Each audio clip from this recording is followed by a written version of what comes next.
de João, um dos últimos dos apóstolos vivo, já idoso, debaixo de uma dura perseguição. Ele escreve o Evangelho para dizer e ensinar que Jesus era o Filho de Deus.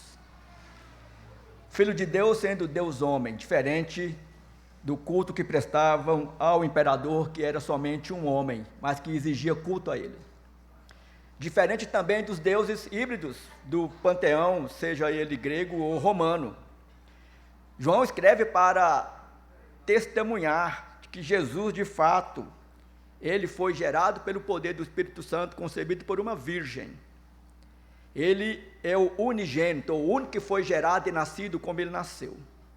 Por isso que nós devemos, queridos, a cada dia nos esforçar para conhecermos a Jesus mais e mais.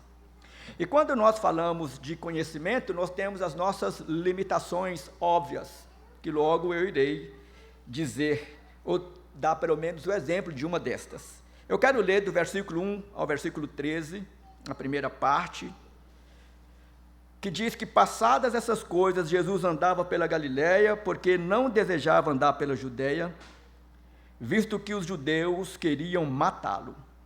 E a festa dos judeus, chamada de festa dos tabernáculos, estava próxima. Então os irmãos de Jesus se dirigiram a ele e disseram: deixe este lugar e vá para a Judeia, para que também os seus discípulos vejam as obras que você faz. Porque se alguém quer ser conhecido, não pode realizar os seus feitos em segredo. Já que você faz essas coisas, manifeste-se ao mundo. Acontece que nem mesmo os irmãos de Jesus criam nele. Então Jesus lhes disse: o meu tempo ainda não chegou, mas para vocês qualquer tempo é oportuno. O mundo não pode odiar vocês, mas a mim ele odeia, porque eu dou testemunho a respeito dele, dizendo que as suas obras são más. Vão vocês para a festa, eu não vou, porque o meu tempo ainda não se cumpriu. Tendo dito isso, Jesus continuou na Galiléia. Depois que seus irmãos tinham ido à festa, Jesus também foi, não publicamente, mas em segredo. Ora, os judeus o procuravam na festa e perguntavam: onde estará ele? E havia grande murmuração a respeito de Jesus entre as multidões. Uns diziam: ele é bom. E outros afirmavam: não, não é. Ele engana o povo. Entretanto, ninguém falava dele abertamente por ter medo dos judeus. Vamos orar? Pai, nós queremos, no nome de Jesus, agradecer-te por estarmos diante da tua palavra mais uma vez. Que o Senhor possa abrir a nossa mente, o nosso coração, para compreendermos aquilo que o Senhor irá falar conosco por meio da tua palavra. Eu oro na mediação de Jesus, o nosso Senhor e Salvador. Amém. Querido, eu disse anteriormente que a nossa limitação ela é um tanto quanto limitada. Por exemplo, quando nós falamos sobre o céu, aquilo que nós definimos como céu é aquilo que nós conseguimos captar com os nossos olhos, ou também se junta aquilo que nós temos como conhecimento, seja ele científico, seja ele por qualquer outro meio, mas independente do recurso que nós temos, a nossa definição de céu, ela é ínfima diante da realidade do céu. Talvez você possa ser um astrônomo, você pode ter uma dimensão maior do que eu estou dizendo, um astrofísico também pode ter uma dimensão maior, mas mesmo nesta condição, todos ainda têm uma dimensão muito diminuta da realidade do céu, porque este denominado céu é aquele que nenhum ser humano, nenhuma ciência, nada pode abarcá-lo, nada pode defini-lo na sua extensão como um todo. E é por isso que quando nós falamos de Jesus sendo este o Criador, juntamente com o Pai e o Espírito Santo, nós precisamos entender que por mais que a gente estude, a gente venha à Escritura, o nosso conhecimento acerca de Jesus ainda é muito diminuto, é muito pequeno diante da realidade de quem Ele é. E é isso que João está nos apresentando no seu Evangelho gradativamente. É isso que João deseja que nós, no tempo presente, possamos compreender. aquilo que ele está revelando, não somente ele, mas toda a Escritura, desde o Antigo Testamento, sobre Jesus Cristo. O capítulo 7 abre uma nova visão daquilo que João está dando a nós, como uma compreensão do todo, que do capítulo 7 ao capítulo 12, João vai mostrar que essa oposição contra Cristo, ela vai se tornando cada vez mais ferrenha, cada vez mais aguda. Aqueles pelo qual Jesus veio para morrer para eles, para salvá-los, são aqueles que o rechaçam. Veio para o que era seu e os seus não o receberam. E João vai mostrando para nós gradativamente como isto vai acontecendo. Jesus, ele também é apresentado como Deus, quando João separa de todos os milagres que Jesus fez, somente 7 no Evangelho de João. João separa 7 milagres de Jesus para dar todas as provas que que ele está apresentando ao seu público original, de fato é Deus e Deus verdadeiro. Por isso, nesta manhã, queridos, nós iremos, mais uma vez, dar alguns passos para compreendermos quem é este a qual nós devemos devotar a nossa alma, a nossa vida. Porque este Jesus revelado no Evangelho, ele destoa do Jesus que aquele do seu tempo tinha uma ideia ou aguardava um Messias dentro da sua concepção teológica, de que este Messias aguardado naquele contexto viria, sentaria no trono em Israel, Israel seria o centro do mundo, e este Messias iria reger todas as nações, sendo assim os judeus como a supra-suma da humanidade, aqueles que iriam ser os cabeças. Mas Jesus veio numa realidade completamente diferente, porque desde o Antigo Testamento foi dado a nós que que eles aguardavam de uma forma esplendorosa, ele viria como um servo, conforme foi anunciado pelo profeta Isaías em todo o seu livro. Então nós encontramos aqui, no contexto da passagem que nós lemos, a festa dos tabernáculos, que é uma das grandes festas, das 3 grandes festas do contexto judaico. E esta festa, a denominada festa do tabernáculos, ela celebrava o cuidado de Deus com o seu povo no deserto, naquela jornada de 40 anos, quando aquele povo foi tirado da escravidão do Egito. Celebrava também o momento da colheita, onde aqueles que plantavam colhiam as suas lavouras e levavam para o templo as primícias para agradecer a Deus pela fartura do alimento. E também neste contexto, na festa do tabernáculo, se aguardava ansiosamente a chegada do Messias. A chegada do Messias. E então, durante a festa, havia 2 cerimônias extremamente importantes, e estas cerimônias nos fazem entender o porquê que Jesus brada, neste capítulo 7, eu sou a fonte das águas. Uma das cerimônias que acontecia era que no último dia da festa, os sacerdotes, sumo sacerdote, com toda aquela multidão que estava adorando a Deus, iam ao poço de Siloé 7 vezes durante o dia. Pegava a água do poço de Siloé, voltava para o templo e ali despejava aquela água no altar como libação a Deus. E é neste contexto que Jesus estava dizendo para eles: eu sou a fonte das águas. Quem tem sede, vem a mim e beba. Porque naquela expectativa messiânica, este ato cultico que era realizado 7 vezes no último dia, era um apontamento para o Messias, uma expectativa messiânica.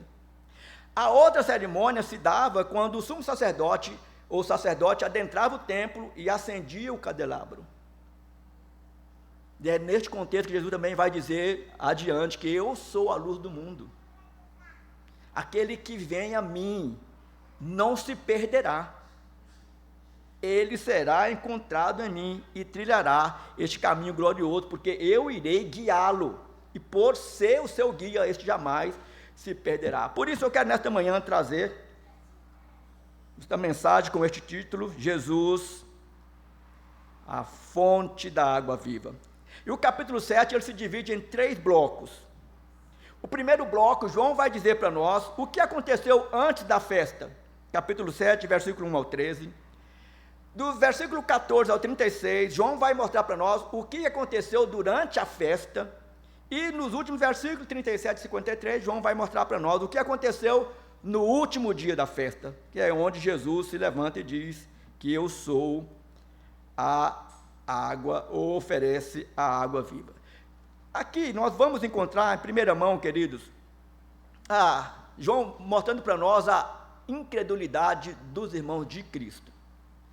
Já mostrando para nós que aqueles que viviam naquela ânsia messiânica, não só tinham uma má compreensão do Antigo Testamento que eles conheciam, mas a dureza do coração deles também é estampada aqui. Que somente andar com Jesus e conhecer Jesus não é suficiente para ser salvo por Ele. João está dizendo para nós que estes são os irmãos de Jesus que não criam nele, que cresceu com Cristo, que começa a ver agora que aquele irmão deles está agindo, operando milagres, sinais, prodígios de maravilha, arrastando multidão com ele. Mas mesmo assim, a proposta dos irmãos para Jesus é: como é que você faz o que você está fazendo e continua se escondendo? E por que Cristo estava escondendo? João já disse para nós algumas vezes. Primeiro porque, quando João Batista foi morto, Jesus se retira, se sai da Judeia, porque provavelmente ele seria a próxima vítima. Mas ele também se retira da Judeia porque ele cura um paralítico no dia de sábado. E desde então, isso acontece no capítulo 5, a perseguição ela vai tornando cada vez mais aguda. E nisso também mostra mais um cumprimento da profecia em Cristo, que Jesus ele diz: eu não vim para trazer a paz, eu vim para trazer divisão, porque aquele que ama o seu pai, a sua mãe, a si mesmo, os seus bens, mais do que a mim, não é digno de mim. E nós vamos ver isso acontecendo do capítulo 7 até o capítulo 12, de uma forma muito cristalina. Então o raciocínio dos irmãos de Cristo era o seguinte: se Jesus de fato dizia ser quem ele era, o Messias, então ele deveria revelar isso publicamente, para receber reconhecimento, para receber as honras. Tanto é que a multidão já havia tentado fazer de Jesus rei. Esta é a proposta dos irmãos de Jesus. Para eles era inacreditável que alguém que tinha certeza de ser o Messias evitasse intencionalmente a publicidade. Não é estranho? Se aqueles aguardavam o Messias, e que este Messias seria o rei, que assentaria no trono em Israel, Israel seria o centro do mundo, então por que você está se escondendo? Mas a proposta dos irmãos de Jesus é porque eles também queriam se dar bem. Se eu sou irmão do Messias, e se este se revela publicamente, ele recebe todo aquilo que ele tem que receber, os mais próximos vão ser beneficiados. E nós estamos neste bolo, É isso que nós desejamos.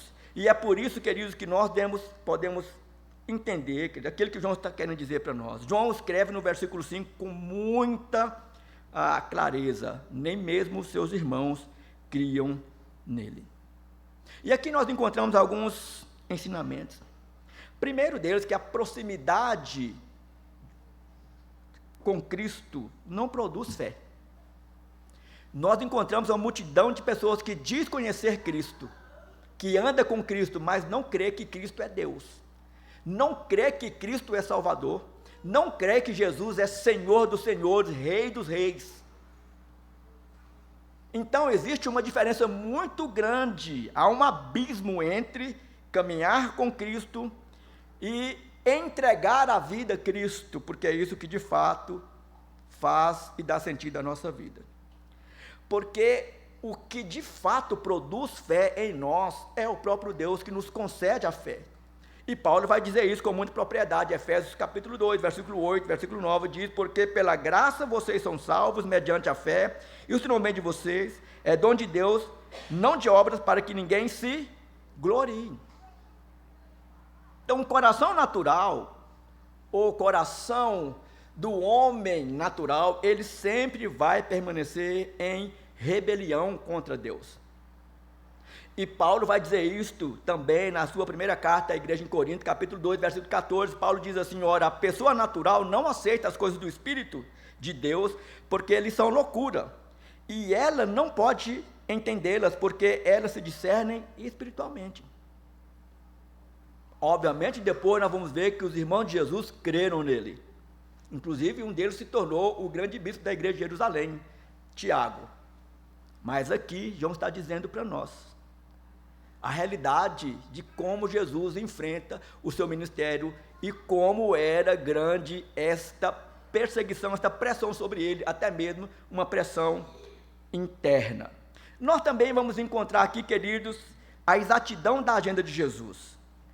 Quando eles fazem essa proposta para Cristo, seus próprios irmãos, Jesus vai dizer para eles que não ia se entregar aquilo que eles estavam pedindo, porque ainda não havia chegado o seu tempo. E vocês lembram que esta foi a mesma resposta que Jesus deu para Maria, sua mãe, lá em Caná, em João capítulo 2. E ali Jesus não foi deselegante com a sua mãe e nem está sendo deselegante aqui com seus irmãos. O que Jesus está deixando muito claro para os seus irmãos e para nós no tempo presente, é que Jesus tinha uma consciência muito aguda de que a sua agenda ela foi determinada antes da fundação do mundo, trinitariamente. Jesus não podia quebrar nenhum parâmetro daquilo que foi organizado e determinado trinitariamente para a sua revelação como Messias, como o Salvador. E é por isso que ele, Cristo, tinha a plena consciência do seu tempo, da sua hora. Ele sabia que a sua agenda havia sido estabelecida lá na eternidade. Ele não atendeu à sugestão de seus irmãos para manifestar-se abertamente em Jerusalém, porque a sua hora ainda não se tinha cumprido. Charles Herman, ele diz, abre aspas, o intuito de Jesus aqui não foi iludir, e nem houve contradição sua, nem sequer uma súbita mudança de ideia. Sabia que o tempo ainda não havia chegado para a sua pública e final manifestação em Israel. Não haveria de ser na festa dos tabernáculos que ele devia morrer, mas numa festa de Páscoa, como o cordeiro pascal que tira o pecado do mundo. Isto é a realidade que o Evangelho nos ensina.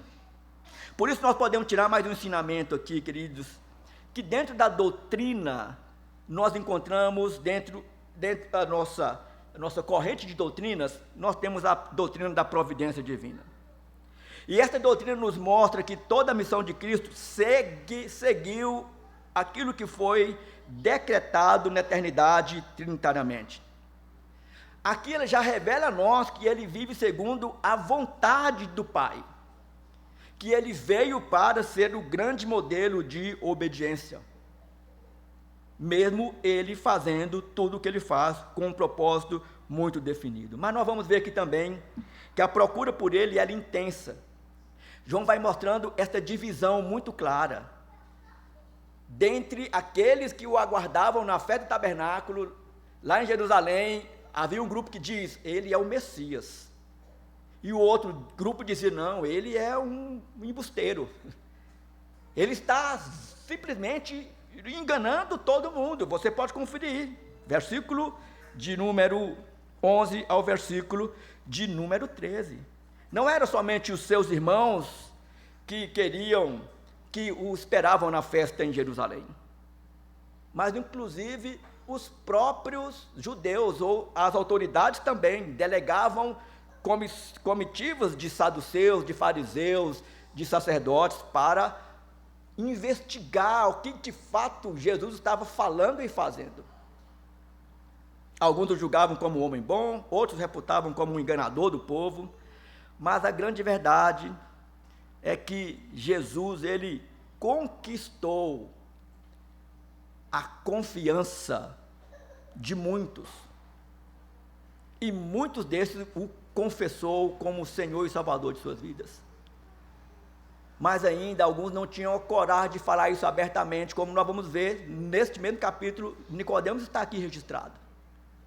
Nicodemos é um que vai fazer a defesa de Cristo diante do Sinédrio, aqui no capítulo 7. E ele é confrontado por estar defendendo a Cristo, ou defendendo a lei. Mais uma vez, Charles Herdman, ele vai dizer, abrindo aspas, como é fácil seguir tradições sem assimilar a verdade eterna, querido. O que o Walter falou hoje aqui de manhã é muito verdadeiro. O que João está dizendo para nós aqui é que nós precisamos ter muito cuidado com as tradições. Porque às vezes nós podemos ficar simplesmente num rito religioso, sem de fato estar cumprindo aquilo que a Escritura requer de nós. Este risco todo nós corremos diariamente. É por isso que eu quero trazer uma aplicação prática para você nesta manhã. Perceba que Jesus é aquele que não se deixa manipular por ninguém. Esse Jesus que você escuta hoje aí em algumas igrejas, esse Jesus manipulável, desse Jesus que é um serviçal, desse Jesus que deixa a vida me levar, como a teologia do Zeca Pagodinho, não é o Jesus da Escritura. Não é. Este Jesus que a Escritura apresenta é Deus, convicto de quem Ele é, da sua missão. Por isso que Ele não se deixou e não se deixa manipular por ninguém. Ele não cedeu à pressão da sua mãe quando ele foi transformar a água em vinho. Ele realizou este milagre porque era por meio deste milagre que ele daria início ao seu ministério. João diz isso com muita clareza. Ele não se intimidou diante dos que eram responsáveis pelo templo. João capítulo 2, versículo 13 a 17, quando ele chegou ali, e mais uma vez estavam vendendo aves e animais, coxos, cegos e mancos para o sacrifício. Jesus chegou ali mais uma vez e desceu o chicote. Se ele não deixa se manipular, será que ele cederá aos nossos pedidos, nossos caprichos, ou às nossas vontades, queridos? Se estas estiverem fora do crivo da Escritura Sagrada. Porque vez ou outra, eu e você, nós corremos sério risco de querer de Deus aquilo que Ele não pode nos conceder, porque está fora do crivo da Escritura Sagrada. É verdade que Deus pode fazer tudo, e Deus pode fazer todas as coisas, mas tem algumas que Deus não pode. Deus não pode mentir. Deus não pode agir contrário à sua palavra. E é por isso que nós temos que conhecer a Deus e a Cristo de uma forma muito precisa, de acordo com aquilo que está sendo revelado pela Escritura Sagrada. Eu creio que quando Ele nos atende, é para revelar a nós que Ele é Deus. Deus de fato e de verdade. E é nisso que nós devemos crer e permanecer. Porque às vezes Deus concede a nós e permite a gente passar por vales sombrios. E nem por isso Ele deixa de ser Deus. Mas às vezes também nos concede grandes benefícios, que alegra a nossa alma. E quando as coisas não vão muito bem, nem sempre nós pensamos que ou Deus permitiu, ou Ele não está muito legal conosco. João deseja que nós, nesta manhã, nós possamos conhecer a Cristo, como Ele é, Deus de fato e verdade. É Ele que rege a nossa vida, a nossa vontade, o nosso desejo tem que estar submisso a Cristo. E se assim fizermos, nós iremos caminhar bem com Ele. Mas nós vamos encontrar aqui também o que ocorreu durante a festa. Versículo 14 até o 36, eu vou lendo gradativamente aí. Você vai perceber o que aconteceu durante a festa. E Jesus, então, ele se coloca diante daquele cenário, versículo 14, e diz: quando a festa já estava na metade, Jesus foi ao templo e começou a ensinar. Mesmo debaixo de pressão e mesmo debaixo de opressão, Jesus nunca se exibiu da sua missão. Jesus nunca se escondeu. Ele vai ao templo e ele começa a ensinar. E o ensino dele é completamente diferente do ensino dos sacerdotes, sumos sacerdotes, escribas, fariseus e toda aquela turba. Lá no Sermão do Monte, Mateus registra que quando Jesus termina as últimas palavras do Sermão do Monte, a multidão estava extasiada, porque Jesus não falava, ou falava de uma forma diferente, falava como Deus, porque Ele é Deus. E agora, novamente, este é o quadro que João está ensinando para nós. E o que é então que o ensino de Jesus provocou naquela multidão e deve provocar em nós, nos dias de hoje? Primeiro, a admiração. Capítulo 7, versículo 14, versículo 15, eu já li o 14, o versículo 15 diz: então os judeus se maravilhavam diante do ensino de Jesus e diziam: como é que ele pode ser letrado se não chegou a estudar? Você entende, querido, o que João está ensinando para nós? Que este que agora ensina, ele ensina como Deus porque ele é Deus. E diante da sua palavra, dos seus ensinamentos, a multidão fica extasiada. Eles estão ouvindo o Deus encarnado falar com eles, mesmo não cedendo e entregando a vida a Ele. Carson, ele vai dizer, abrindo aspas, que... é no próximo ponto. Jesus ele não havia frequentado escola rabínica, no entanto, expunha um condomínio notável poder sem igual nas Escrituras. O seu ensino também, é claro que ele diz que procedia do Pai. Jesus ele vai dizer que ele nunca falava de si mesmo. O que Jesus está ensinando para nós é que o que Jesus fala tem a chancela do Pai e a chancela do Espírito. Trinitariamente não há dissonância.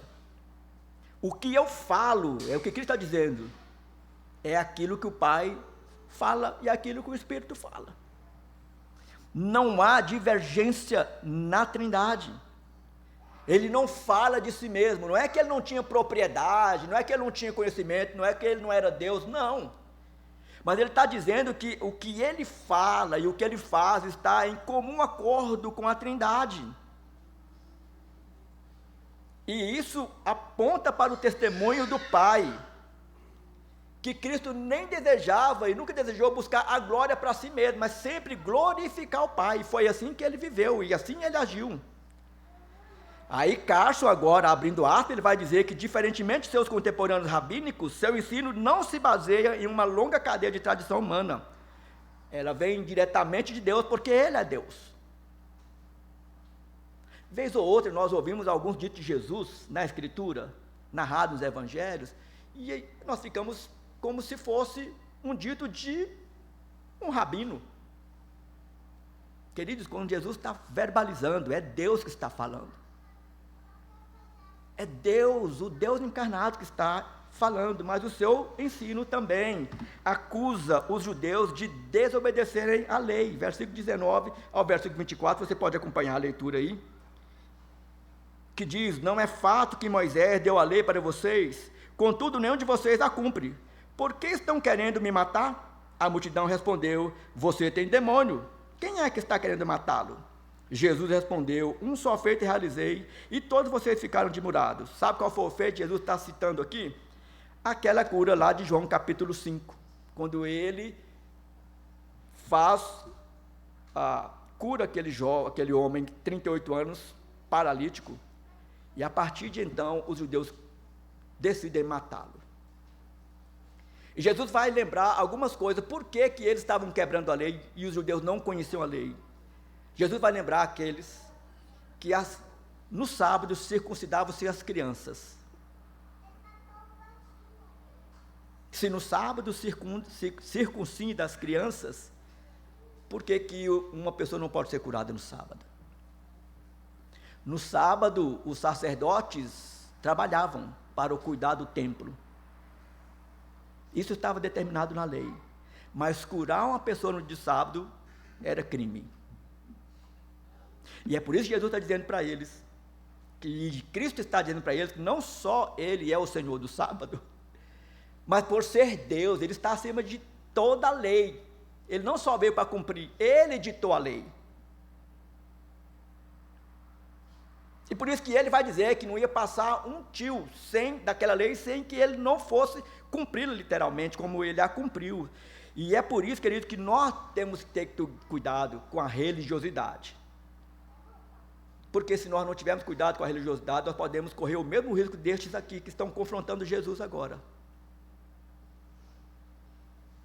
Tem muita gente que conhece de Cristo muito mais do que nós, mas não confessa como Senhor e Salvador da sua vida. Então, nós precisamos olhar para a Escritura e entender, queridos, que em Cristo se cumpre toda a lei e todas as profecias messiânicas. E eles queriam matar Jesus, porque na concepção deles, Jesus estava quebrando a lei. E, na verdade, eles que estavam desobedecendo a lei. E é por isso que nós temos que entender também que o ensino de Jesus acusava os judeus de não conhecer a Deus, versículo 25 ao versículo de número 29. Alguns de Jerusalém diziam: não é este o homem que estão querendo matar? Eis que ele fala abertamente e ninguém lhes diz nada. Será que as autoridades reconhecem de fato que este é o Cristo, o Messias? Mas nós sabemos de onde este homem vem. Quando, porém, o Cristo vier, saberá de onde ele é. Enquanto ensinava no templo, Jesus disse em voz alta: vocês não conhecem, não somente me conhecem, mas também sabem de onde eu sou. Eu não vim porque eu de mim mesmo quisesse, mas aquele que me enviou é verdadeiro, aquele a quem vocês não conhecem. Eu o conheço porque venho da parte dele e ele me enviou. Pare e pense Jesus falando isso para escribas, para fariseus, saduceus, mestres da lei, e também para o populacho, para toda a população. Eles diziam que conheciam a Deus, mas a ação deles era completamente diferente do que eles falavam. E é por isso que várias vezes Jesus chama os fariseus a se dobrarem diante da lei, e não somente falar da lei da boca para fora. Diante dos comentários do povo acerca de Jesus, sua origem, Jesus aproveita o ensino para dizer a esses judeus que ele, mais uma vez, procedia do Pai, o qual eles não conheciam. Jesus está dizendo para eles: aqueles que vocês dizem que conhecem, que está revelado na Escritura Sagrada, na Torá, como eu estou, se vocês conhecessem a Deus verdadeiramente, vocês iriam me conhecer. Porque o Pai foi que me enviou. Como vocês não conhecem o Pai, vocês não vão me conhecer. E não vão me aceitar como Deus. E não vão dar ouvido àquilo que eu estou ensinando para vocês. Esta é uma atitude de quem age segundo a sua natureza decaída. E qual foi o resultado? O ensino de Jesus desperta a fúria dos judeus. Percebe que João vai mostrando para nós que esta perseguição ela vai se tornando cada vez mais acirrada, mais dura. Versículo 30 ao versículo de número 32, você pode conferir, diz assim: então quiseram prendê-lo, mas ninguém lhe pôs as mãos, porque a sua hora ainda não havia chegado. Pare e pense, há um exército ali, pronto para colocar em ordem as coisas, as demandas da cidade. E havia até mesmo a ordem para prender Jesus. Por que eles não prenderam? Por acaso alguém poderia prender a Deus? Isso aconteceu porque Cristo deu permissão para que lá no Getsemane ele fosse preso. Ninguém pode algemar Deus, irmão, se Deus não permitir. Jesus está dizendo para aquele povo que eles eram estavam tão distantes do que eles falavam da boca para fora, acerca do conhecimento de Deus, porque o desejo deles é encerrar com a vida de Cristo. E aqui a gente vê a união dos fariseus com os principais sacerdotes, que enviam guarda para prender Jesus, mas mais uma vez isso não aconteceu, porque ainda não era chegada a hora. A hora seria aquele dia lá no Getsemane, quando ele sim seria preso e iria ser conduzido ao Sinédrio e depois diante do governo romano. Nós temos que entender, queridos, que os guardas jamais poderiam cumprir esta ordem, porque eles não poderiam prender se Jesus não desse essa concessão para eles prenderem. Por não ter chegado ainda a sua hora, não era hora dele ser entregue nas mãos daqueles que iriam crucificá-lo. Mas também o seu ensino mostra que a oportunidade para recebê-lo, ela pode ser perdida. Aquela turba de sacerdotes, sumos sacerdotes, fariseus, saduceus, herodianos, escribas, eles estavam tão cegos, espiritualmente falando, que eles não entendiam o que Jesus estava dizendo a eles. E aqueles que aceitavam Jesus, ouviam que Jesus estava falando e se dobravam diante de Cristo, estes diziam que estes que se dobravam diante de Jesus eram ignorantes, não conhecem nada da lei. Quem conhece da lei como nós não se dobra diante deste impostor. Mas Jesus está dizendo a eles, queridos, que esta oportunidade ela poderia ser perdida. Versículo 33 ao versículo 36, queridos, eu estou encerrando. Vai dizer o seguinte, os fariseus, 33, Jesus disse: ainda por um pouco tempo eu estou com vocês, e depois irei para junto daquele que me enviou. Vocês irão me procurar, mas não me acharão. Vocês também não podem ir para onde eu estou. Então os judeus disseram uns aos outros: para onde ele irá, que não possamos achar? Se eles tivessem conhecimento da Torá e dos profetas, como eles dizem que tinham, eles iam saber que Jesus está falando da sua morte e da sua ressurreição. E que depois da sua morte, sua ressurreição, ele iria ainda cumprir 40 dias aqui com seus discípulos, e depois ele seria elevado aos céus. Este era o cronograma de Deus, e foi desta maneira que tudo isso aconteceu. Mas agora aquele que oferece a água viva está sendo rejeitado. Rejeitado conscientemente. Não é uma rejeição inconsciente, não é uma rejeição por falta de conhecimento, não, eles estão rejeitando de forma consciente. Até pensaram e disseram: será que ele está dizendo sobre a diáspora, sobre ir falar dos seus ensinamentos para os gregos? Isso também iria acontecer, quando um dos seus discípulos leva os gregos para o encontro com Jesus, mas ainda não era isso que João estava dizendo. E aqui nós vamos entender, queridos, que quando nós falamos de autoridade, nós temos que entender a doutrina, por exemplo, da sola escritura, que a autoridade final da palavra pertence a Deus e não às tradições humanas.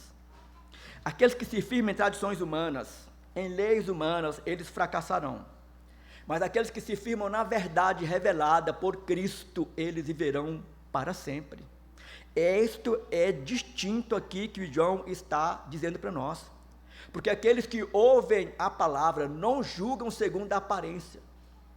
Aqueles que ouvem a palavra e recebem Jesus como Salvador de sua vida, eles julgam de acordo com o preceito, o padrão de Deus. Há uma diferença muito grande entre medir uma pessoa, julgar uma pessoa com a própria justiça, e uma distância muito grande quando a pessoa é medida e é julgada diante da justiça de Deus. E é por isso, queridos, que eu quero trazer mais uma aplicação prática para encerrarmos este bloco, e à noite eu vou concluir a mensagem. Mais uma vez eu quero lembrar, queridos, que é muito fácil a gente seguir as tradições sem assimilar a verdade eterna. Jesus está diante de muitos doutores da lei. Jesus está diante de pessoas que cumpriam a lei, se esforçavam para cumprir a lei assim, de uma forma rígida, como Paulo diz: eu era fariseu de fariseu. Mas tudo isso era somente religiosidade. E nós temos que ter cuidado com a falsa religiosidade, porque, via de regra, a falsa religiosidade produz o farisaísmo. Quando você vê um irmão ou irmã muito crente, pode começar a medir e ouvir e pesar o que está acontecendo, geralmente age como fariseu. só Ele é certo, só Ele é certa. E quando você vai debater ou vai colocar as coisas no lugar, sempre eles vão usar as suas estratégias religiosas. Como certa feita eu fui conversar com o irmão e ele falou que não ia conversar comigo, porque tudo que eu falava com ele, rebatia ele, era com a Bíblia. Não, pastor, eu não vou conversar com o senhor mais não, tudo só vem me rebater, só usa a Bíblia. Eu falei, então tá bom, eu vou usar o quê para conversar com você? Se você está agindo contra a Escritura, eu preciso te apresentar a Escritura. Olha o que Jesus vai dizer para esta turba de doutores da lei, em Mateus capítulo 22, versículo 22 a 29. Eu vou ler somente o que se encontra no versículo de número 29. O erro de vocês está no fato de não conhecer as Escrituras e nem o poder de Deus. Aqui um grupo de saduceus que não acreditava na ressurreição estava tentando Jesus sobre a ressurreição. Olha que coisa mais louca. E Jesus disse para aquele grupo: o erro de vocês está no fato de não conhecer as Escrituras e nem o poder de Deus.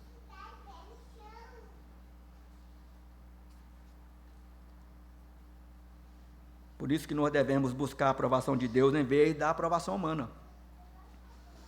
Para isso nós devemos dedicar uma vida de integridade ao ensino correto das Escrituras. E aí, quando eu estava fazendo esta mensagem, meu querido irmão, eu lembrei do primeiro versículo que eu decorei. 2 Timóteo, capítulo 2, versículo 15. E eu te oriento a você decorá-lo. Que diz assim: procure apresentar-se a Deus aprovado, como obreiro que não tem de que se envergonhar, que maneja bem a palavra da verdade. A palavra obreiro aqui não é só para o pastor, para o presbítero, não. É para todos nós. Procure apresentar-se a Deus aprovado como obreiro que não tem do que se envergonhar, que maneja bem a palavra da verdade. Nós vivemos um mundo religioso. Hoje nós vivemos um tempo onde a maioria das pessoas que você conversar com elas estiveram numa igreja evangélica, mas estão fora delas. E não são poucos. São muitos, irmãos.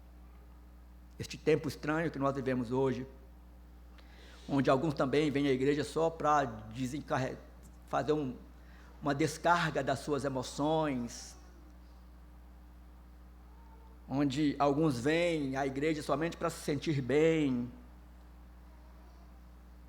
É preciso que a gente faça sempre uma sondagem no nosso coração, para que a gente esteja de fato consciente do que está me trazendo aqui.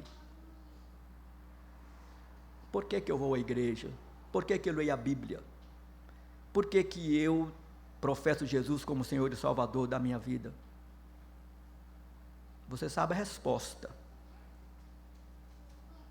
Mas algum de nós podemos estar um tanto quanto distante desta verdade, ou destas verdades. Esta manhã o meu convite é que você volte para o centro. É que você volte para Cristo. Porque hoje à noite nós vamos ver aquilo que Ele nos ofertou gratuitamente. Água viva. Água viva.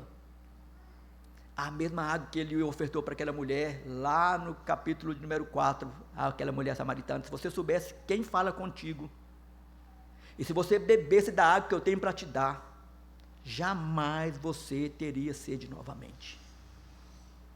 Jamais você teria sede novamente. E é muito triste quando a gente conversa com algumas pessoas que andam no nosso meio há tanto tempo, mas que ainda estão sedentas. Estão sedentos ou estão indo na fonte errada. Ou estão com a falta do conhecimento verdadeiro que conduz a Cristo. Eu quero orar neste momento. Quero que você faça oração também. lembrando que nós falamos nesta manhã. Pai querido, eu quero, no nome de Jesus, colocar nossas vidas nas tuas mãos, para pedir mais uma vez a tua orientação a nós, teu povo. Livra-nos da religiosidade, livra-nos das tradições humanas, livra-nos das leis criadas pelos homens, e que às vezes estas leis são impostas acima da tua palavra. Pai, quando nós vemos o contexto evangélico que nós vivemos hoje, Pai, nós clamamos a tua misericórdia. Cuida do nosso coração, porque nós não somos melhor nem maior do que ninguém, mas corremos um sério risco, ó Deus, se não afirmarmos na tua palavra, de trilharmos o mesmo caminho. Se apiede de nós, fale conosco, nos alimenta, ó Deus, sacia a nossa sede com a água da fonte inesgotável que é Cristo Jesus, para que a gente não possa buscar, ó Deus, saciar nossa sede em outra fonte, e saciar a nossa fome em outra fonte, que não seja aquela que é dada gratuitamente a cada um de nós por meio da obra de Cristo Jesus, na cruz do Calvário. Esta é a minha oração no nome de Jesus. Amém. Em pé, recebam a bênção do Senhor.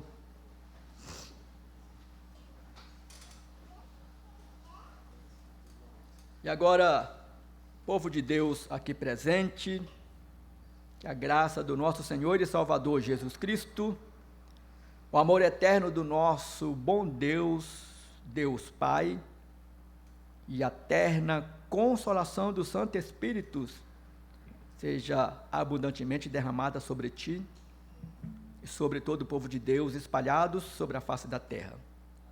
Eu vos abençoo no nome do Pai, do Filho e do Espírito Santo. Amém e amém.